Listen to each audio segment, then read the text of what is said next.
It was a tragedy. It was one of the worst things that ever happened in human civilization. Any war is terrible.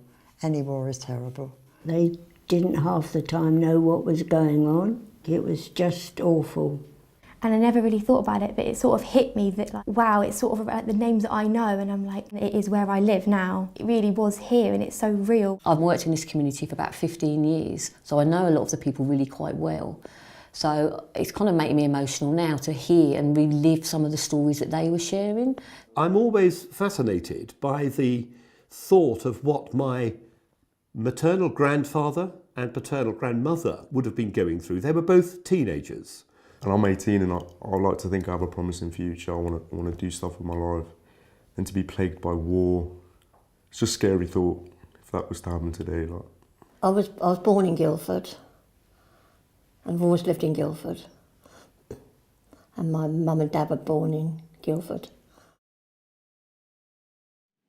Rain pouring heavy, jacketed soldier awaits, battle on its way. People sometimes have this image in their mind of a kind of golden Edwardian age of peace and sunshine, and suddenly the war broke out like a thunderstorm in a summer sky. It wasn't at all like that. The build-up towards the war had begun in the early years of the century. Holy Trinity is the civic church, so it had quite an important role during the war. For example, when war was declared, there was almost immediately a service was held of intercession. Thousands flocked to sign up to become soldiers. Everyone volunteered, whole villages, friends, to go to war. I go in an instant, but I would go as a regular member. I would go, but knowing what I know now, the soldiers, they didn't know what was going to happen. Everyone thought it would be over very soon, and they were very keen to join up. So Guildford apparently was, thronged with young men. If you have a family, I would think that I would personally choose to stay at home because I have someone to keep. There was a story being told around the teenagers that were encouraged to sign up because it was glorified, but actually they had no idea really what they were signing up to. Something very different to home.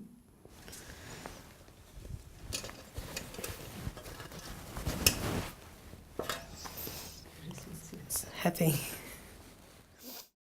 You think of the men in trenches there, never really clean, never really dry. Having come from England's farmland and what have you, when, the beauty of this sort of thing into the horror. Then there were others who joined because they felt they must. This chap, Ivan Bennett, he joined up because he felt he should. But it's clear from the letters that he wasn't a soldiering type. And sadly, he was killed. This was the first time that the British had put their citizen army into the field. The notion of the British sending its sons abroad was very new. If I was a wife in that time, my husband had to go off and leave me with a couple of children, I would have been heartbroken. A lot of them in the First World War disguised their ages and they signed up in between 16 and 19. I've got grandchildren of that age and I just think it's dreadful, absolutely dreadful. It should sort of be more mature than they were, like they were acting more mature than their age, just so they could help out with the war and stuff. I wonder how long this bloody war will go on, she thought as she rode. Her mum had not heard from her father who had gone over 6 months ago. Daisy's heart was sad. The world felt such a cruel place. When would it all end? Girls and women knitted scarves and mittens and so on for soldiers, things we'd now expect the army to provide, but then there was scope for a lot more voluntary help. There was one heroic lady called Mrs. Jelly who made 2,500 sandbags. Princess Mary, the King's daughter, set the standard when on the first Christmas she sent out boxes with tobacco and this is the sort of thing the soldiers thought was great. Here in Guildford for the Queen's Royal West Surrey Regiment, the commanding officer's wife from the depot here in Guildford parcelling up the goodies that are handed into them. And this was actually a rather important way of keeping morale going. There were some military hospitals in Guildford. There was something called the War Hospital Supply Depot, which was set up in a lot of places, and volunteers were asked to come along and to roll bandages. I just remember a great aunt of mine, my dad's aunt. She was a nursing sister during the First World War, and I did have pictures of her nursing up at Surrey County Hospital with the troops that were brought home. My other nan, she is, you can see there's a cross at the top there. Somebody says that looks like me, but I don't know. They made one of the schools around here into a church, into a hospital as well before it opened. The school medical officers had big roles because there were diseases going around schools, and it was they had to decide whether to keep them open or not. I think I'd rather be with my family because being in a school wouldn't be as safe.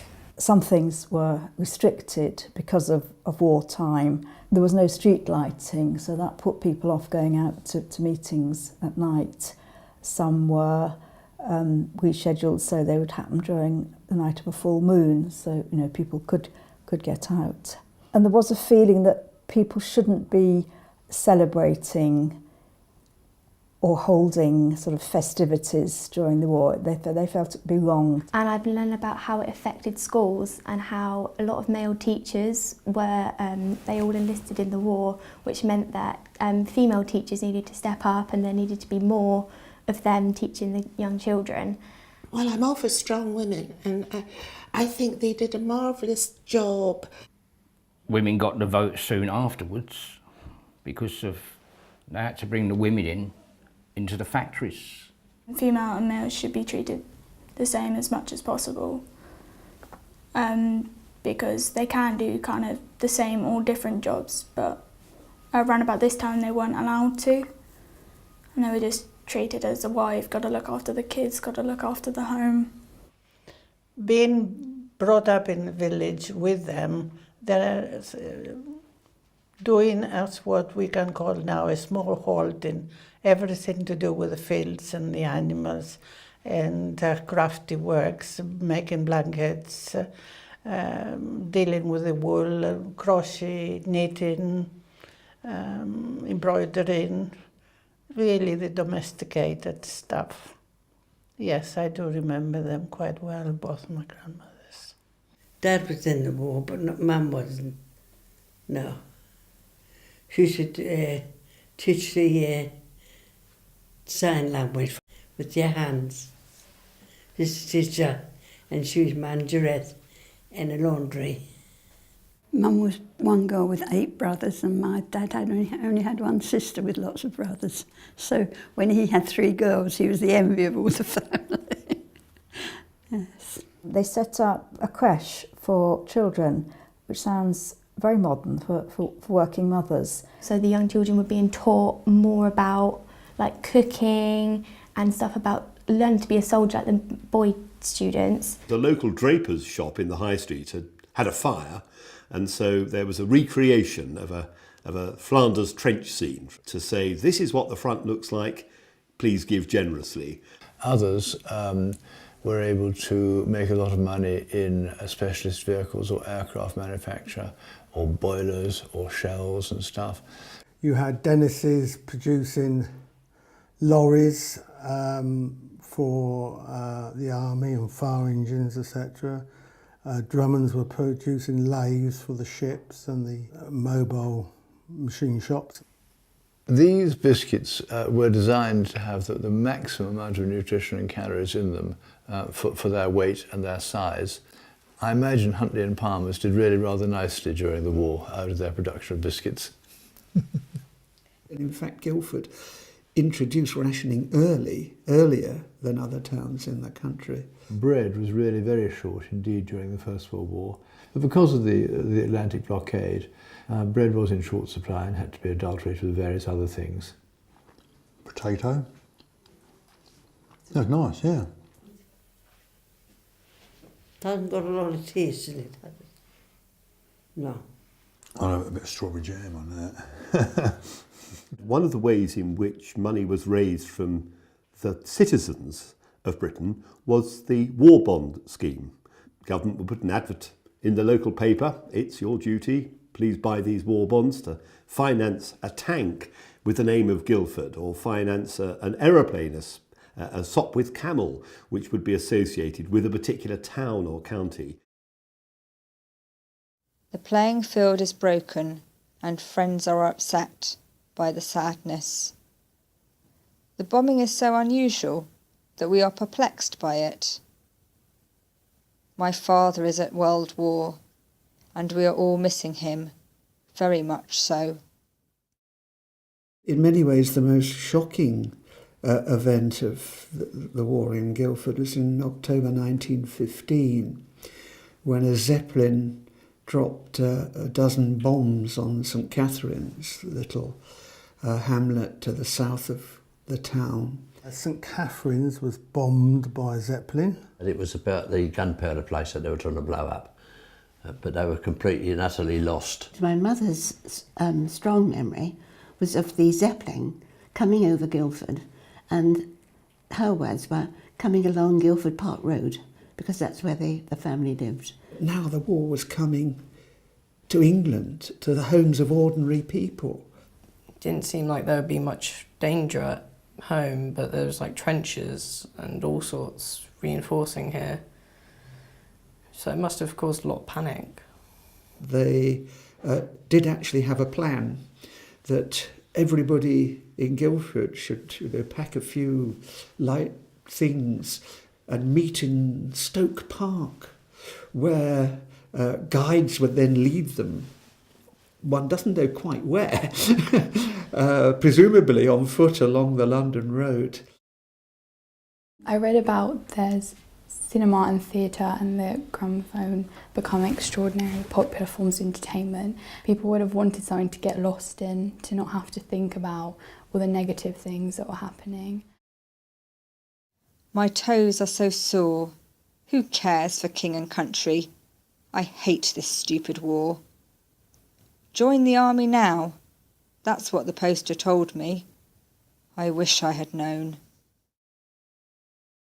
So many volunteer for the forces, but of course so many of them were killed, that they needed to be replaced, and eventually it was decided that the only way was to force people to join, to conscript them. Guildford had what was called a tribunal that interviewed those who wished to avoid conscription. Conscientious objectors. They always considered them as cowards. And if they saw somebody who they thought ought to be in uniform in the street, they would hand them a white feather. Now that person could well be disabled, they could well be in a reserved occupation, and so it was rather indiscriminate, this business of handing out white feathers, I feel. The gentleman in question, he objected on sort of Christian morals sort of ground, and he was sent to prison, and very sadly he went on to take his own life. His father made it known publicly that he didn't agree with his son's beliefs. I think he was trying to sort of absolve himself from any connection with his son, which again is very sad. I remember my father talking about how that many soldiers deserted and ran away from and were called cowards and so on. And later they were hauled back by the military police and they were treated very, very badly.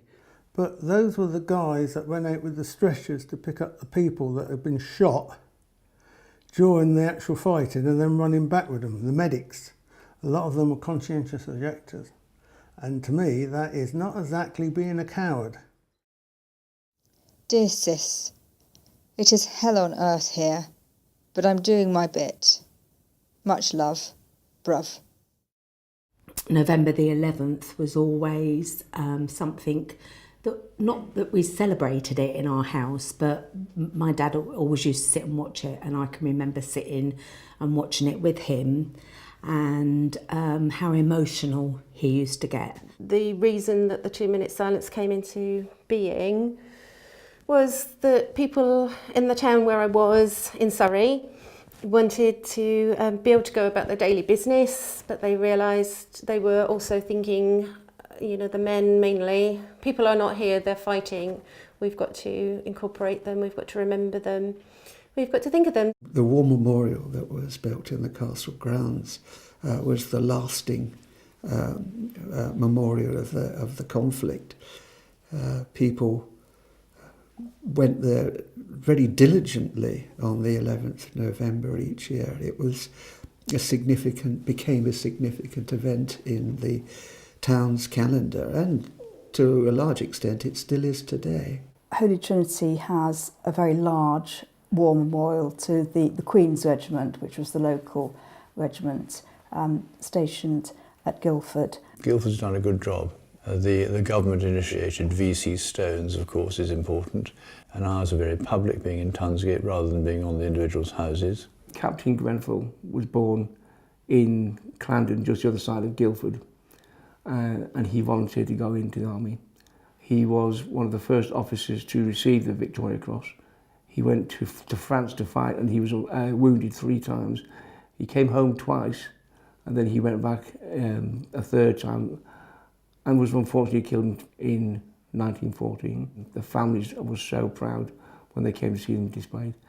And I am very, very proud to have been part of that, in a small way, to be part of the crowd that was stood there that day to honour those 2 very, very brave soldiers. As you walk up the stairs in the cathedral to the West Gallery, you're walking up a war memorial, a memorial to 3 men of the same family who all lost their lives in the Royal Navy. There's what's called a roll of glory in the church, which was a list of all the men who had been killed in the war, whose families wanted them remembered on that memorial. The names run to 11,000, one of whom is my grandfather's brother, another is his cousin. There are so many families that have a connection with that roll of honour.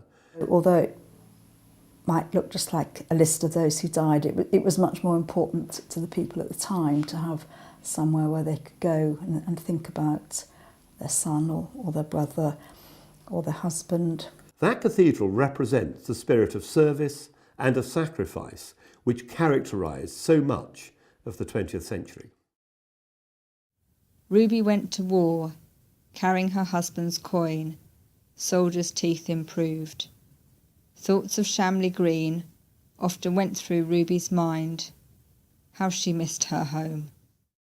If you knew somebody who was at war fighting, then it must have been really hard to live your life and wonder, are they alive, and have to wait for news about them. And you know, and when you lose 20 to 30,000 people in one day, it's unbelievable, you know. Someone that got killed in the First World War, their family got sent a death penny. Now, that is a death penny. I have to relate it to my age, so how I'd feel to it. I'm 18, so I'd be serving in the war, and to see myself in that kind of climate, guns firing, post-traumatic stress disorder afterwards, you know, people don't come back for that. And by the end of the war, of the whole of the people that went to fight in 1914, the Queen's Regiment, only 17 survived. So that's pretty horrendous, isn't it? I always remember a letter she wrote to my dad saying she'd be glad when this wicked war is over and get back to normal. There were efforts in Guildford to accommodate the returning soldiers. Onslow Village was built for that, but that wasn't opened until the 1920s, so there would have been some years when things were very difficult. A lot of people just didn't want to know, you know, after the war, as you can expect. You know, they came home heroes, expecting some benefits, and of course during the First World War they got very little. I know they did actually buy a tank, which was parked at the bottom of the North Street for a time, where they collected money for it. The last thing they wanted to see was a reminder of those terrible events that they'd been forced to experience. Great-grandfather lived in the little bedroom all on his own because he was quite aged. He'd actually got war wounds. He had been shot a couple of times, and he used to sit there smoking a pipe and can remember the smell of the tobacco that he used to use. One of my granddads was in the war. You know, I spent a lot of time with them. Real Londoners, real sort of cockneys, they call them. But they were nice nature. Well, I think it took quite a while for my grandfather to, when he came back home, to get into a normal way of life. I was born in 1932, 14 years after the war ended. And my mother and father, although they didn't speak an awful lot about it, it had affected them. My father had lost 2 older brothers within a week of each other, so that had affected the whole family quite badly. When I left home, I come to live in Guildford, you see. Yeah, so we couldn't talk a lot about things then. Yeah, yes. I think really they should have come and talked about it so that everyone could understand what actually happened out there. They didn't really describe it exactly as it was, I don't think. It was just awful. I was 2 years old, and I just remember sitting on her lap as, you know, and that's only pictures, seeing pictures of it. A grandfather I had later, but he never talked about the war at all.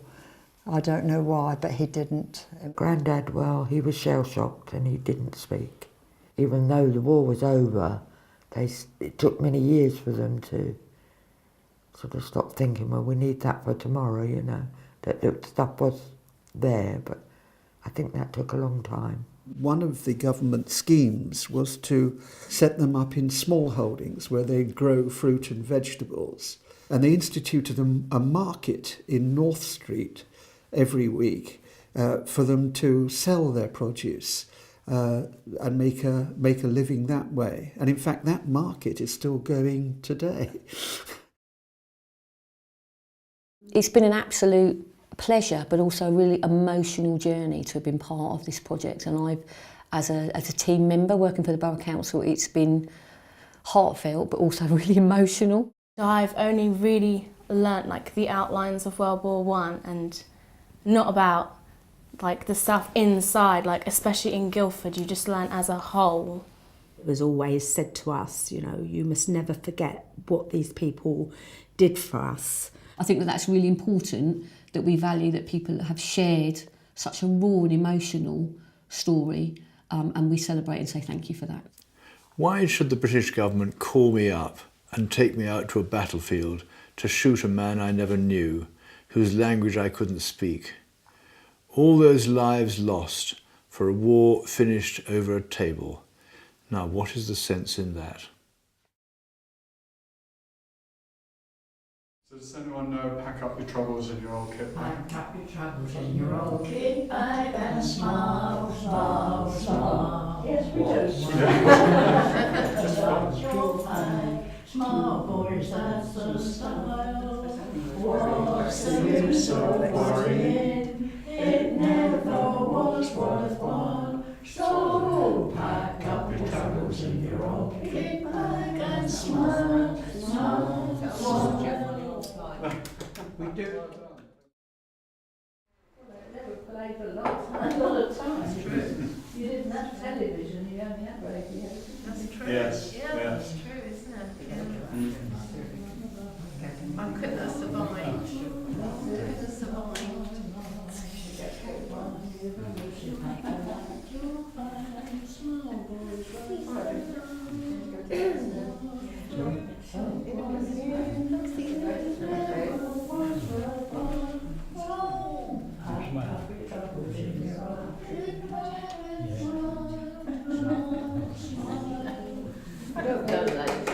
Congratulations.